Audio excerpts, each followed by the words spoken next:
Coming up on this episode of Nintendo Cartridge Society, a tumbleweed rolls through the ghost town that is Nintendo News. It's dangerous to go alone, so the Nintendo Cartridge Society goes with you.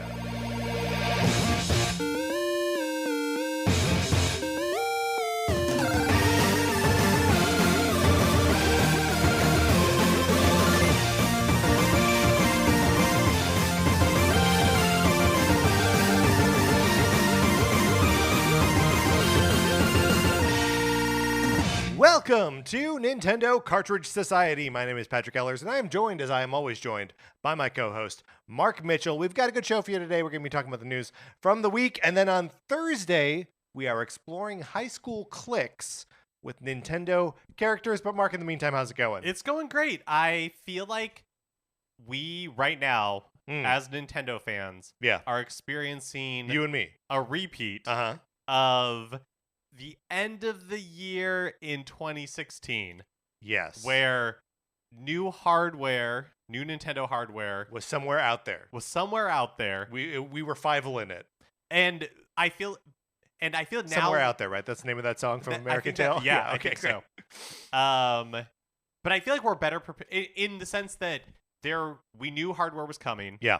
And the news was kind of drying up. Yes. And I feel like we are, one, in that same space. Mm-hmm. But two, I feel like having gone through it before, we're in a better position for it. It didn't kill us. Therefore, made us stronger.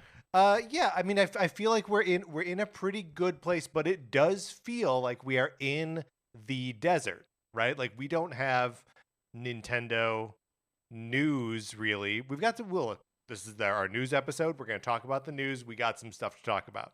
But yeah, it's like the exciting things aren't like happening in games right now. Right. And normally this happens around the holidays. Mm-hmm. It happens like almost every year right before a Nintendo Direct, but it doesn't. But this time feels different. Well, because there wasn't a Nintendo Direct. I mean, there kind of was. There kind of was. And there were kind of rumors that there would be one next month or something. But I don't know that I buy it. I think it may be a while before we hear anything from Nintendo about what's going on. What's the deal?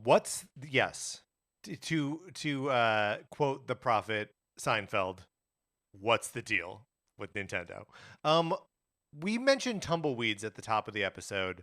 Mark, look, this is not the weather report, but it was so windy here on Thursday that a plane I was supposed to fly in was grounded. I had to drive to Arizona. I saw tumbleweeds.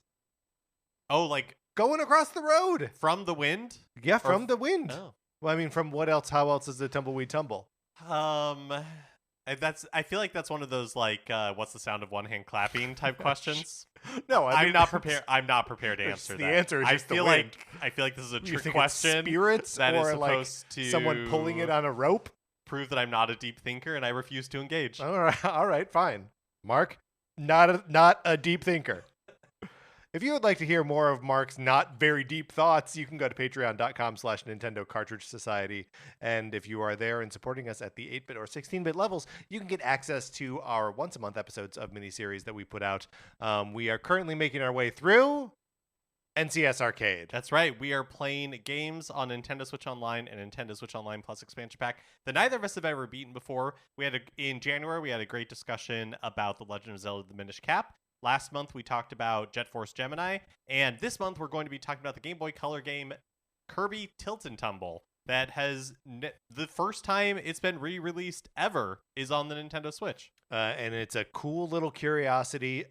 We'll be talking about it, however briefly, in what we've been playing this week. But suggest everyone at least check it out because it's a weird one. Also, if you would like to be joining in... Oh, actually, let's throw this in here. If you have any thoughts or any experiences with Kirby Tilt and Tumble, you should email us at nintendocartridgesociety@gmail.com so we can read that email on the episode about it. If you want to just like have more casual conversation, you can always join our Discord by emailing us at that same address and talk with people there. But if you want us to bring it up in the episode, really is easiest and best for you to email us. It's just easier for us to source. Also, just want to remind everyone that my Teenage Mutant Ninja Turtle source book is out there in comic book stores right now. Issue 2 comes out April 3rd, which is fast approaching. So if you have not pre-ordered it already, please do. I believe all 4 have been solicited at this point. They all have release dates and are all coming to comic book stores at some point here, which is very, very exciting. Mark, we've got a couple debugs from last week. Because look, we were talking out our little butts. Our tiny little butts. Talking about Xbox and games from Xbox Game Studios that should potentially come to Switch. And hey, turns out some of them did. Yes. Namely, Hellblade is on Switch. It got a port in 2019. So, like, were we ever so young? Evidently we were, and we recorded our experiences with Hellblade at that time. On the Discord, Virtual Boy pointed that out and then added, I did some digging, and you talked about it at least twice on the February 14th, 2019 Direct Reactions episode, and again on April 9th, 2019 Best Buy Leaks episode. Interestingly, Mark asks on both episodes if the game is a walking simulator. I admire the consistency. I'll never learn. Thank you, Virtual Boy. Mark, do you think the game is a walking simulator now? I still don't know. Sure. And then Buckwheat wanted to, I guess, well, whatever. He mentioned that BioShock Infinite is part of the BioShock collection. We weren't sure, even though, Mark, you have... I bought it. I bought own it. Yeah. Yeah. I own the BioShock collection. Yeah. Because we were talking about collections of games, maybe during the Master Chief collection, that I would buy instantly to own on my Switch, even though the odds of me playing it are low, and because that is exactly what I did with the BioShock collection. And hey, it's still like exactly like what you wanted with it, though, right? Is just to have it, just to know that you could at any time play it. Yep. I will note that no one challenged or contradicted our like distinction between Xbox Game Studios and like Activision Blizzard King and Bethesda as like sort of separate entities. So, and that's where I felt like we were most out on a limb, just like who knows what we were saying. And everyone seems to tacitly agree with it. So that's how that's my headcanon now. I thought you were walking around a little more confident this week than last week. I am. Yeah. Thank you for noticing. All right, Mark, let's get into what we've been playing this week.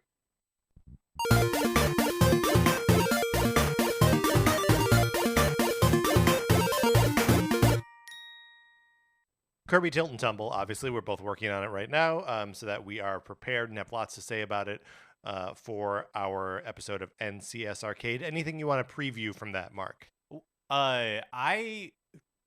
Playing Kirby Tilt and Tumble reminds me how good of a video game avatar Kirby is. Like, in the same way that Mario can do anything, like, I feel like Kirby even more so.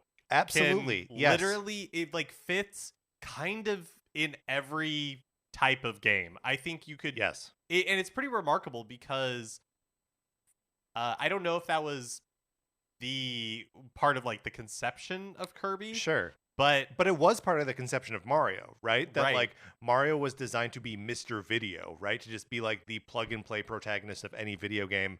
And yeah, it turns out Kirby much better suited for that kind of thing. And I feel like he hasn't really, like, have they really followed through on that in like the modern era?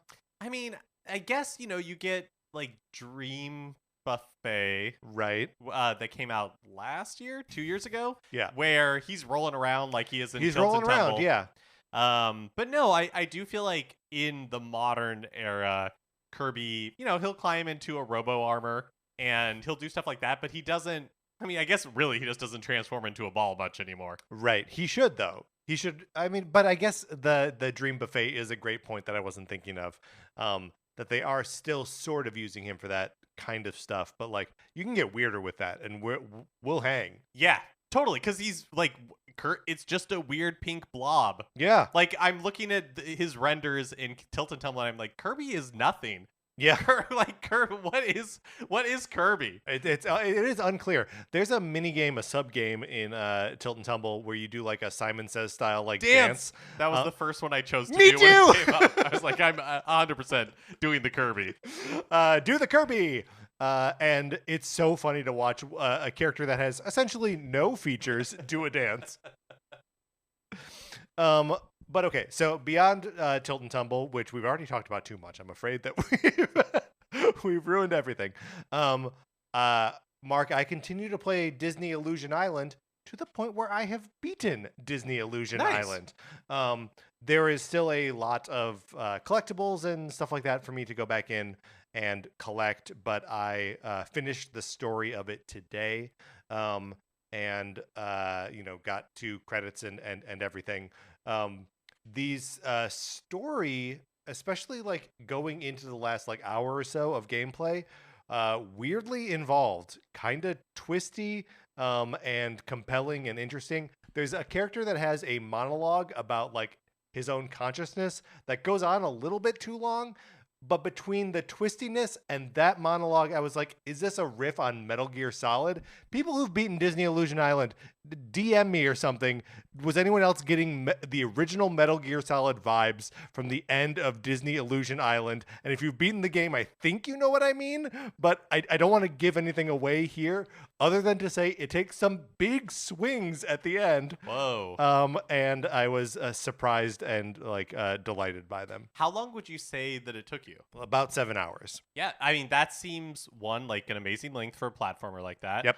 And well, and it's platformer, yes, but like I think you have to think of it primarily as like a Metroidvania style game. Well, and that's where I would still be interested in playing at least part of it in co-op with you. Absolutely. And I would be interested after we did that to hear how that changed, like the game. Yeah. The experience of the game. I would also like to try it out. I mean, I have my completion rate at, having beaten the game is only at like 75% right now. So it would be fun to like jump back in with you and like collect some of those things that I hadn't gotten yet. Who did you play as? Do you have an option when it's one player? Like, can you choose to be? Who did you choose? I at various points played as everyone. Oh, okay.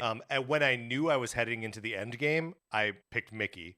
But otherwise, I was just like, I wanted to see, because everyone has the exact same movesets, and this exact same like extended moves, that like they learn throughout, but they're all animated differently, right? So there's like a little like double jump that they get, and like, for I'm gonna forget what they all are, but like, they all have like different methods of doing that. They like get a separate item. Yeah, well, we'll use the example of there's like you can hold a button and they do kind of like a slow fall.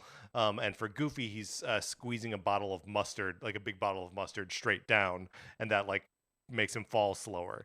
Mickey's got like a little bike that like a little gyrocopter thing that he pedals, and he falls slower that way. So everyone has, for all of their individual moves like that, a different piece of equipment that does that. It all functions the exact same way. Oh, that's fun. One, I guess, spoiler-y question about the end game. And I can't believe I'm being precious about spoilers for the end of Disney Illusion Island, but go ahead. Is it a like known Disney entity that is the bad guy in like the villain of no, the game? the only like known Disney entities are the core quartet of Mickey, Minnie, Donald, Goofy. And then the game builds out like a nice little world, but yeah, it is I could not believe the like twisty crazy things that they were doing towards the end there. Fun. That's cool. And I'm excited to get back into it. I mentioned to you after we stopped recording last week that the thing that the game most makes me think of is Guacamelee. It feels like easy Guacamelee. But I did say that at a time before the game got more challenging. It does get tougher towards the end, and like a lot of the like ways that you get through, because there are no combat challenges in the game, but so a lot of the ways that it like gatekeeps you from accessing harder areas is through platforming challenges, and it just becomes very fun and satisfying to link together a lot of the different ways that they move around to get through tough areas. So yeah, easy Guacamelee is my touch point for this now. All right, Mark, let's get into that's what we've been playing this week. Let's get into the new releases and what we might be playing this week.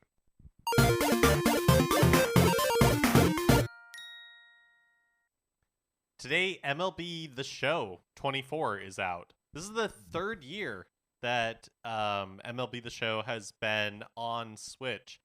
It's crazy to think that not that long ago it was a Sony exclusive game, still developed by Sony developers, but now it's multi-platform, and it has been for a while. Yeah, and yeah, it is just weird how many of the like big like first party exclusive dominoes just like have slowly like fallen, you know, like obviously with last week's episode about Xbox titles, and just MLB The Show 24 being like a reminder, like, oh yeah, a big PlayStation game that sells super well, is also like it's in that same category because MLB was like, no, we need to sell more of these, so put it on Xbox. Switch. One of my favorite memories of MLB The Show was must have been like the an E3 or not an E3, Nintendo Direct in 2022 when that old manager puppet showed up. Oh yeah, Sarge, was that his name? Sarge or Coach or something? Coach, yeah. Coach makes more sense. And as somebody who knew nothing about MLB The Show before, like what a delightful surprise to just like, was this a character that everybody knows about if you know MLB The Show? Or... Right. Or is it just like someone's personal puppet and they had to like, you know, it was during COVID time, so they had to like put together something and they were like, I got this puppet, and they were like, I don't know, do it. Yeah. One of my favorite moments.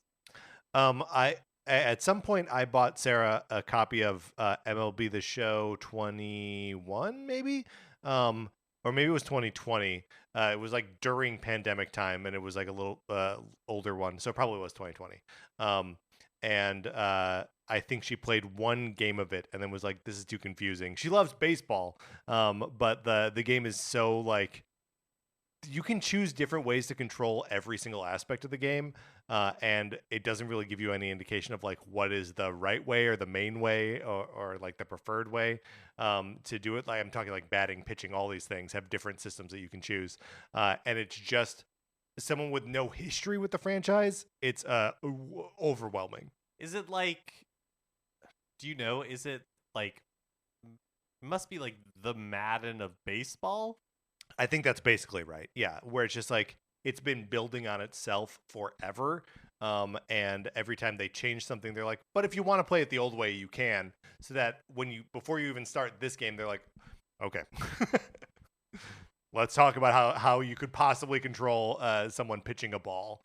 And then you just have to choose between all these options, which I guess is good, but for a neophyte is intimidating. And then on Friday, March 22nd, Princess Peach Showtime is released. Woo! And with that, the pastel pink Joy-Con. Yes, which I do have my pre-order from GameStop still locked and loaded. And I believe it's being shipped to me. I don't think I had to pick it up from a GameStop. Can't think of really the last time I was in a GameStop. When's the last time you were in a GameStop? Actually, not that long ago, because I can't remember if I talked about this on the show, but I retired my PS4. Yes. Gave it a Viking funeral, sent it off to GameStop to... Right. And you tried to shoot a flaming arrow at it, right? But they put it out. They did. Fire extinguisher. I was able to shoot the flaming arrow. Right. But they put it out quickly before it was... I mean, it takes a second for them to realize what's happening, right? Right. Like, there's a minute where they're like, hold on. Right. Especially because I had already turned it in, got, the credit for it. Right. So it kind of felt... I understand how they thought it was spiteful of me to do that. Right. But you were just respecting the platform, right? Yes. Uh-huh. Just sending it off to live in Valhalla forever. But that was like 2 or 3 months ago. And that was probably... Yeah, it must have, because I used that credit to buy my copy of Mario vs. Donkey Kong. Oh, okay. So it was January or February or something. Yeah, I'm excited for these pink Joy-Cons. I usually play I'm usually playing with the Pro controller, but if I'm playing in handheld mode, I like those white OLED Joy-Cons. But I don't know, I think I'll switch it up and I'll go pink for Princess Peach. I still hold that they missed an opportunity for a special edition here. Yeah, I absolutely agree with that. A dock that is like pink and has curtains on it or something. Yep. It's great. Showtime. Obviously, we've been looking forward to this one for a little bit. Where are you right now on your like levels of excitement for it? I know they'd been like maybe like dampered a little bit. Dampered? Does that make sense? Is that a word? Um, Dampened, dampened. lessened, softened. Yeah, I feel like my my expectations. I would say I have reasonable expectations for this. I have like Yes. Kirby game level excitement where I know I'm not the target audience. Yeah. I'm just going in looking to have a good time. And from the little bit I played in the demo, I think it's going to be a mixed bag. I think some of the sections are going to be more fun than others. But I am happy that Princess Peach is getting like a game again, Mm-hmm. and I think it would be cool if this is the start of her own like set of adventures. Yeah, I'm also going to be interested to see if there's like a point in the game where it like flips and there is like a more challenging section, or like going back into the levels with like more challenging modes or something. Which like I don't think like the only criticism that we could have had of it from the demo was that it was too easy, but like that's a big one. So yeah, it would be. I'm just curious if like there is a dark underbelly of this thing. Right. Which would also fit like the Kirby game theme. Sometimes Totally, those like yeah. ramp up to some crazy places. Yeah, is there some sort of eldritch horror at the heart of this that's sending out the grape and the sour bunch to ruin plays? That really there's a thing out there that wants to feast on your cosmic souls. That would be fun. That would be fun. All right, so those are the new releases. Let's close this segment out. Which brings us to a regular segment on our show. It is time for 433. In 1952, American composer John Cage wrote a piece called 433, when a performer or a group of performers didn't play their instruments for 4 minutes and 33 seconds. For the purposes of this show, our instruments are talking about Nintendo. So, for the duration of one performance, 433, Mark and I will talk about something not at all Nintendo created, related, thus fulfilling the contract of the piece. Oh boy. Mark, we are talking about road trips today. Because I was supposed to fly to Phoenix this weekend. Plane was grounded, had to drive. And so we're talking road trips. Do you have a history of going on road trips, either like as a young adult or like with your family or anything like that? Yeah, my family, we would probably take like a road trip at least like once a year. Like to a variable location, or is it like the same sort of? No, so we would visit family Yeah. a lot. Or when I was like really young, we would like drive to Disneyland like once a year. Yeah. And then we moved to California, and then we would go like the opposite direction to Right. visit family at like Thanksgiving and stuff. And I would, and so, but that probably stopped, when my older siblings started going to college and stuff. So maybe when I was like 10, 12, kind of like early tweens, Yeah. it stopped becoming like such like a regular thing. Yeah, we would mostly do road trips up to northern Wisconsin, where my friend Hannah's dad had a cabin, and then also my parents had a little condo right on the border of the UP, the Upper Peninsula of Michigan, where we would go on like ski trips up there. And so those are mostly what I think of when I think about like the regular road trips of my childhood, which are all like 6-7 hour kind of things. So like, how do you prep for that? Like, what's going to happen to you on that road trip? Well, when I was younger, back in the like VHS days, we had like a little like TV like VHS player combo that my parents would like strap in with bungee cords in the middle console between the driver's side and the passenger side. But my mom was... What you watching on those VHS? Oh my gosh, that like 1999 Lost in Space movie. Whoa! Or like Wizard of Oz or something like that. But my mom was sometimes in the passenger seat, or whoever was in the passenger seat really, the speaker on this little TV was on, if you're looking at it, on the right-hand Of side. course, yes. So, we had like a Suburban, and so in the back you had these, like little kids being like, turn it up, we can't hear it. And it's just blasting the sound of those little metal spiders running around the spaceship. Sure. At like whoever's in the passenger seat. Right, the sound of Matt LeBlanc and William Hurt fighting each other. And Lacey Chabert. Yeah, there we go. There's another one. And that big-eyed CGI monkey. Mm-hmm. Oh wait, who was Dr. Smith? It was Gary Oldman. Oh yeah, what a weird movie. Can't believe they made a Lost in Space movie in the 90s. Doesn't make any sense. So you would have that like communal thing of watching those tapes. And, we had like the travel edition of like Sorry, or yeah. Do you remember those, like the travel editions of Oh, games? absolutely, yeah. We had like a travel battleship. It was like a magnetic battleship. Do you remember those things that were like a cardboard bound, like they were like on a ring or like a little, and it was all like trivia. It was like a long strip of something, and like you would move them around, and there was just like questions. Wait, I feel like they had these in classrooms too. They were right? in classrooms, yeah, but Yes. they're excellent road trip fare, for sure. I would say obviously that we played a lot of Game Boy, but we can't talk about Nintendo stuff in here, Right. so I stricken from the record. What about snacks? I don't. And let's actually bring this up to modern day. If you're in a road trip now, if you've got to go somewhere long distance, do you have a go-to snack, a go-to drink? I'm not a good packer. Yeah. I'm not. I'm always like, I don't want to think about it. We'll just figure it out. Right, but don't you like stop at like a gas station? I'm not. Yeah. I guess You don't stop? What are you saying? I guess I'm saying I'm not. Nothing comes to mind. Yeah, Nothing immediately comes to mind where I'm like, this is what I'm going to get while I'm on a road trip. What about you? I mean, I would say that there were things that I was like, yes, these are my like go-to like snack foods. But I've done not that I'm excellent at it, but like I've done a pretty thorough job of like cutting out a lot of unnecessary sugar and like don't have like potato chips or whatever or soda. So like stopping at a gas station now is like disappointing. Where I'm just like, God, I'm not gonna eat this. I'm not gonna eat this. I'm not gonna eat this. But I guess we will never know anything further about our road trip adventures. We were accompanied today by an ensemble at the Musical Instrument Museum in Phoenix, which I visited this weekend while I was there.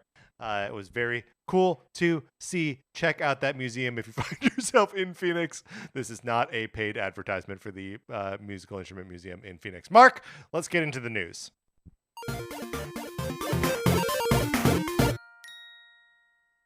So E3 is dead and gone. Gone. For all that we know. I mean, I feel like we'll get an E3 classic at some point, right? That'd be amazing. A retro E3. It'll be like a retro E3. There will be actors that are hired to like play Jim Ryan. Yeah, that's cool. And do like presentations. An actor, someone hired to be Reggie. Uh-huh. Yeah, no, that's cool. Relive the reveal of Twilight Princess again. Oh no! Well, Twilight Princess, fine, just so long as it's not Skyward Sword, because that's where everything went haywire, right? Yeah, that was the one where it was like they couldn't get the motion controls to work. Yeah. That'd be a funny performance piece, though, to recreate that demo. Yeah, from that would be cool. We should stage a recreation of our favorite E3 moments and like put that on as like a live show. Get Ravi, the drum guy, right? Oh yeah, from the Wii Music reveal. Oh boy. Yeah, honestly, it sounds pretty cool. I think we have to do this. So we're all waiting for Retro E3 to come back. But until then, Summer Games Fest 2024 has announced their opening showcase for this summer. And it'll be streaming live from the YouTube Theater in Los Angeles at 2 p.m. Pacific time on June 7th. So what? Okay, June, obviously, we were had been speculating earlier, would possibly be a fine date for Nintendo to be like, yes, we are putting out a successor to the Switch, and here's what it looks like, and it'll be out next year. But like that won't be part of this, right? Even if it happens around this time, it's not going to be in this showcase. Yeah, I feel like the last couple of years that Summer Games Fest has been around, it has really not showcased a lot of Switch stuff. Occasionally, Yeah. there'll be like some, I feel like multi-platform stuff, but I can't think of a single like big Switch reveal that has come out of it. Right. Well, and even like Nintendo was for a little bit using the Game Awards, and of course, the link between them is Jeff Keighley is the guy who like designs and administers, and for some reason hosts all these things. Hey Jeff, hire a host. But he, they have done things at the Game Awards, but not in the last couple years. Yeah, not So, really. yeah. I feel like the speculation online, anyways, is that Jeff Keighley and Reggie Fils-Aimé, That they were buds. they were buds or had like a pretty good professional relationship, and so that's why Nintendo Right. was doing some things at the Game Awards for a while, and then Reggie retired, and Yeah, you are right to correct me that they probably weren't buds. They had a decent Well, I working mean, I don't- relationship. I don't know. I don't know. No, you're right. Like I was being too cavalier about what I think, what I imagine their relationship to be. And like they're not going to movies together. You're right. They have a good working relationship. They recognize each other's email signatures. They're like, oh yeah, this guy. Yeah. But yeah, see, it feels like since Reggie has left, that has not been the case. That Nintendo Yeah. hasn't really done anything there. But Nintendo also sort of stopped doing like the size announcement that makes sense for the Game Awards showcase. Like reveal a new Smash Brothers DLC character, perfect for Game Awards. right, and when they showed the Super Mario Brothers movie trailer, Yes. in 2022, so it's not like Nintendo's been completely absent. Not even premiering it, but just like, or it was premiering new footage, but it wasn't like the first trailer. Right. Yeah, I feel like Nintendo maybe uses it as a supplement to their own thing. Yeah. But I also I kind of feel the same way about the Game Awards, where obviously the Switch has a really big audience, and so it's not that the Switch audience isn't there. Yeah. But I feel like it is my feeling is that the Summer Games Fest is targeted way more to the quote unquote like hardcore yeah. gamer. You know what I mean? Yep. Like I feel like that's what they're dialed into. I think that's right, and which feels a little strange because like that's also where like E3 was kind of pitched to, but like E3 was also the time where like game news would break outside of the gaming bubble, and I just don't know if Summer Game Fest. I mean, maybe it doesn't matter anymore because the game bubble is so big. But yeah, I don't think Summer Games Fest has the same kind of cachet to break out into the mainstream news in the way that E3 did. Yeah, I feel that way too, and maybe it's because I'm not very keyed in to like Xbox and PlayStation announcements in the same way Sure. that I am Nintendo announcements. But I also think that because Summer Games Fest is like a drip feed over months, Right. that also it makes it harder to track. Like, is this part of Summer Games Fest? Like, Or is this what just does that something that's mean? happening? Right. Yeah. I also, to your point, like, does it make sense for Nintendo's new hardware to be revealed here? No. Right. But if we're talking, if we're doing like any long casting into the future with like newly revealed games in June of 2024, it is possible that we'll be seeing games that will premiere Yes, on the new Switch. Yeah. Yeah, and that was what was so interesting about the Switch era before we even knew it as the Switch, and it was just codename NX because Nintendo, as weird as I think it would be for Nintendo to reveal in full the new hardware in June, before it rolls out at the beginning of next year, if that is what their plan is, they do have a history with like the Nintendo 3DS and the NX of just putting out kind of like a press release, and Yeah. the idea of the hardware being out there for the NX that turned into the Switch, like the idea of the hardware, even though we didn't know what it was out there forever. Like we knew the Dragon Quest 11 was going to yes. show up on NX in some form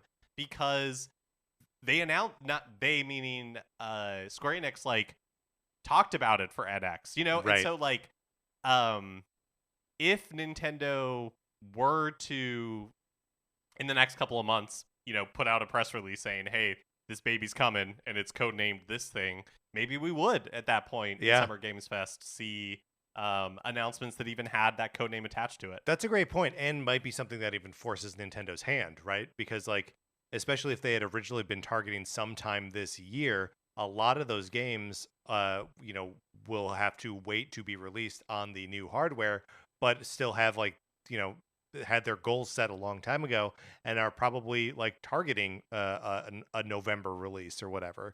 And therefore, like, in their marketing and publicity departments, have in their contract that we can reveal the game as being on the new Nintendo thing in June.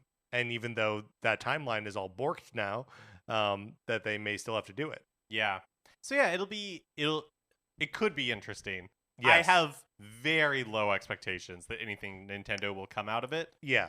But I mean, I also feel like our Nintendo news expectations are sort of just like, until Nintendo gives us a reason to not feel kind of muted about it, we're going to feel muted. Yeah, right? Definitely. Ubisoft. We go into the YouTube theater in Los Angeles to check this out. Where is the YouTube theater in Los Angeles? Is that where the Game Awards is? Is it? It must be LA Live. I'm gonna guess it's LA. Is it Live. LA Live? Okay, yeah. We're not going. It's 2:00 in the afternoon. Come on. Ubisoft has revealed the post-launch roadmap for Prince of Persia: The Lost Crown, which is the like traditional 2D Metroidvania Prince of Persia game that released earlier this year to critical acclaim. Mm-hmm. And there's been discussion in our Discord about the game.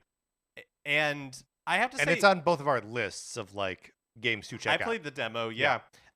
It's a fairly robust post-launch roadmap.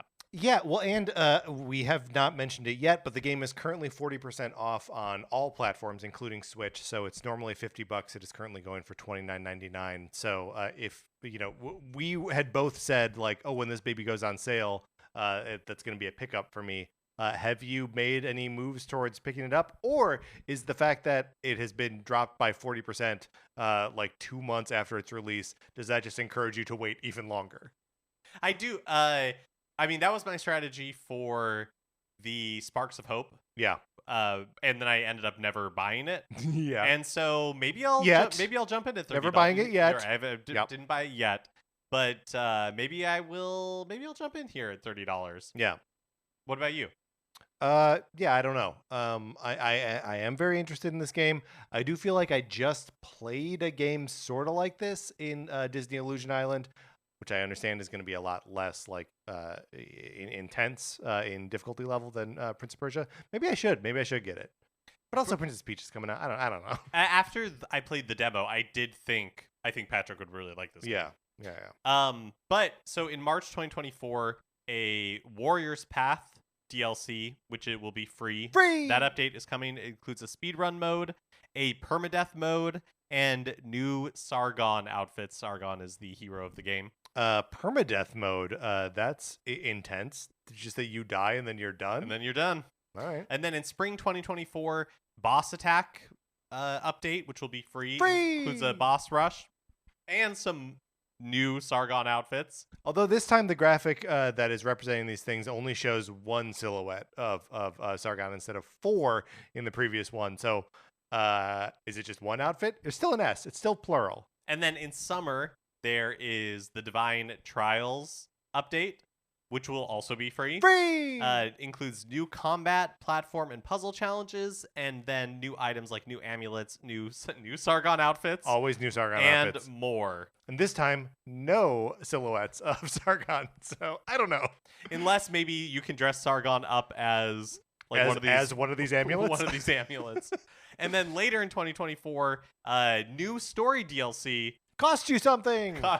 Apparently, because it doesn't have a free badge on it. More details of that coming soon. Gotta say, better post-launch support than Metroid Dread had. Yes, the Metroid Dread post-launch support bugs me always, especially because there's like a rookie mode or like an easy mode or whatever it's called that does nothing to address the Emmys being too difficult. That was a roadblock for my brother, who is a big Metroid fan, couldn't get through Dread because those things stopped him. And if you're not like in the mindset to just die a bunch of times, they're a problem. an update to a game that I'm excited for. Sea of Stars is getting 3-player co-op via a mode they're calling Single Player Plus. This is very funny to me.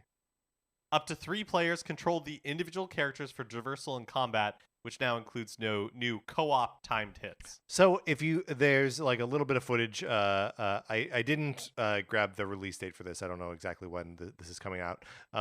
But there's a little bit of footage of this in action, and it's just crazy to see all 3 characters running around the map together. And if one character like runs off where the lead character is, they bubble up just like Mario. But there is something very cool and compelling about. Every player gets to control their own character, and therefore has the ability to like master those like timed button presses to do the more complicated attacks. Yeah, I think so too. I also, I don't know that I'll ever have a chance to really play this. Yeah, it would be tough in co-op, but I enjoyed the game, and I remember always as a kid being like thrilled when there was a co-op RPG. Totally. Because it's pretty rare. Yeah. I mean, Final Fantasy VI had that where like you could assign individual characters to the second player. And there's nothing to controlling those characters, right? Like you were literally just picking menu options, and then you got to do the blitz inputs if you're controlling Saban. But it makes it so that like you can normally you'd just be like hanging out with your friend and like talking through the RPG together. But if you both have controllers, you're both a little bit more invested, Yeah, I mean, putting aside MMOs, which, obviously does have multiplayer in them. But I just feel like for RPGs, it's really rare to see multiplayer. Yeah. And so I think that is a fun idea. And I think Sea of Stars is a good game to include it. Mm-hmm. In addition to the 3DS game Monster Hunter Stories coming to Switch this summer, so that's the first one, June 14th, which is news in and of itself. Yep. Have a release date for that coming in June. Capcom announced that they are releasing a collection that will include both Monster Hunter Stories and Monster Hunter Stories 2, Wings of Ruin.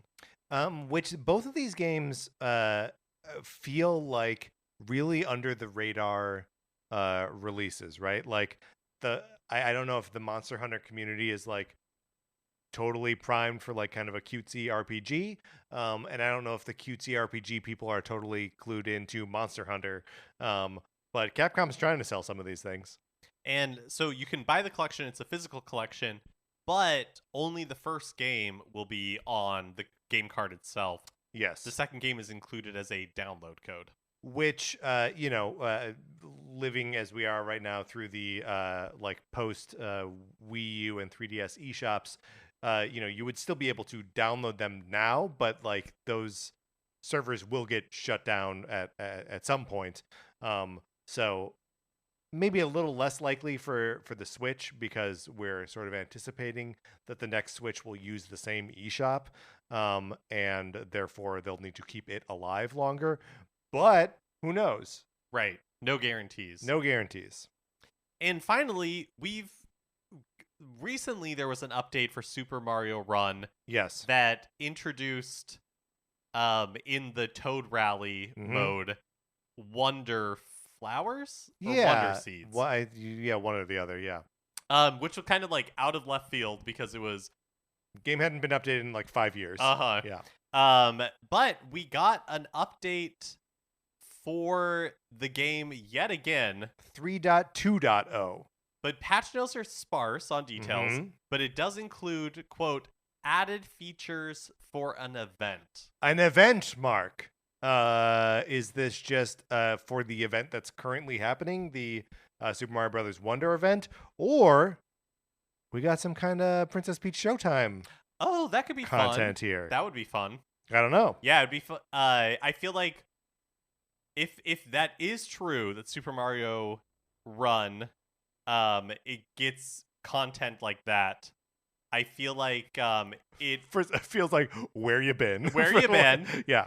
And then funny if it's more timely than Tetris 99, because because I feel like we should also get a Princess Peach Showtime Tetris 99 Maximus Cup. I bet we don't. I bet we don't get one. I bet we get one in like 4 months. Because that seems to be the schedule that they operate on. When Nintendo's like, oh, we don't have a release for August. put out a Tetris Maximus Cup for Princess Peach Showtime. All right, Mark, let's get out of the news.